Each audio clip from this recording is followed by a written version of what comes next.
my kroonkinders en Bybelstories. Dis koud hier vandag. Ek hoop julle het julle warm baadjies aan en missies aan. Dit is verskriklik koud. Maar anyways, het julle geweet, lang gelede was daar 'n man met die naam van Joshua. En hy het 'n groot muur omgeval. Maar voor ek in dit ingaan, wil ek net julle sê, baie welkom maatjies. Ek is so na julle verlang. Ek is bly om terug te wees en dankie dat julle vandag luister. So, ek weet nie of julle vir Moses ken. Moses het die Israeliete uit Egipte land uitgelei en toe daarna het hy ongelukkig dood gegaan en na Jesus toe gegaan in die hemel. En toe was Joshua die volgende man wat die Israeliete verder moes lei. Hy het hulle gevat deur die Jordaanrivier en daar was 'n groot stad met die naam van Jericho. Nie een van die mense wat van tevore daar was, wat vir Jericho aangevat het nie. Hulle het groot sterk mure gehad rondom dit. Anywho, toe sê die Here vir Joshua, jy gaan vir Jericho inneem. En Joshua sê van, wat?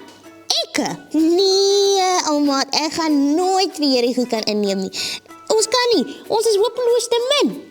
Toe sê die Here vir Joshua, ek sal hulle in jou hand oorgee. Jy moet net sterk wees en vol moed wees. En oor 7 dae, jy moet net glo. Toe volgende oggend, want die Here Jesus het dit hom in die aand vertel, die volgende oggend, toe gaan hy nou, toe kry hy nou al die mense by mekaar en sê, hoor hierso, hier is die storie. Die Here gaan vir Jericho in ons hand ingee, en ons moet nou net op hom vertrou, en deur die rivier gaan, en dan vir Jericho aan gaan vat.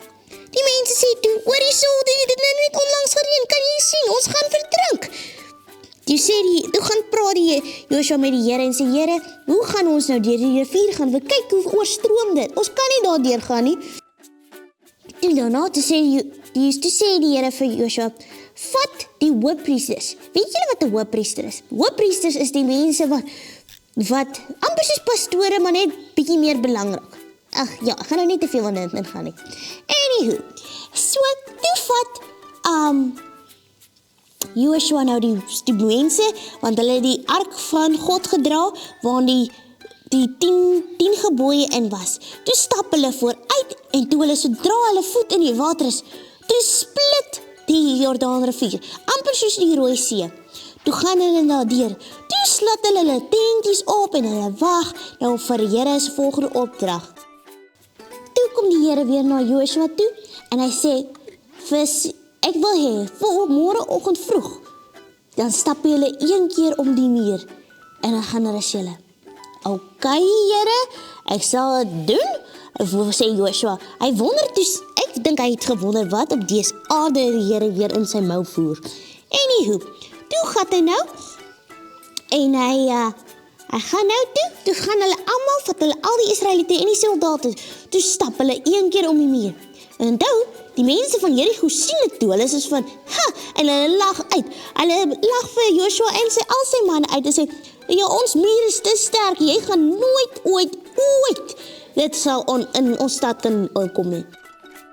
En toe gaan rus hulle. Die Here sê toe die volgende dag vir Joshua, gaan weer stap om die muur. Vir 7 dae lang, elke dag, 1 maal per dag, gaan julle om die muur stap. En ek sal na 7 dae die stad vir julle in julle hande gee. En hulle gaan elke liewe dag in die stad. Onthou, en baie van die Israeliete het moeg toe geraak en gesê, dis sommer nonsens hierdie. En hulle het gaan lê en wou nie verder nie. Maar die ander mense het besluit nee. Hulle glo dat die Here die stad vir hulle in die hande sal gee. Toe gaan hulle nou om en op die 7de dag. Toe stap hulle om en hulle gaan staan. Want dis toe sê die Here vir Joshua, vandag gee ek die stad vir jou in jou hande. Maak geraas, skree. En Joshua gaan staan toe op 'n klip en hy sê vir hulle, hoor hierso, maak geraas, skree julle longe uit. Maak so hardste geraas ooit. En hulle begin te raas, te skree, te gaan te kere en bam! Daar val Jericho se mure in soos nat papier. Anyways, toe so het die Here die stad Jericho vir Joshua en sy Israeliete in sy hand gegee. Maatjies, ons mag dalk groot probleme hê wat ons kan voel. Ons kan nie om dit gaan nie. Ons kan nie deur dit kom nie. Maar ons moet net altyd onthou. As ons sterk is en volmoed is en doen wat Jesus sê ons moet, dan sal hy die probleem in ons hand gee sodat dit nie so moeilik is vir ons nie. Anywho, dis al vir nou. Bye maatjies. Ek is lekker om met julle gesels. Ek hoop julle het die storie geniet. En bye bye.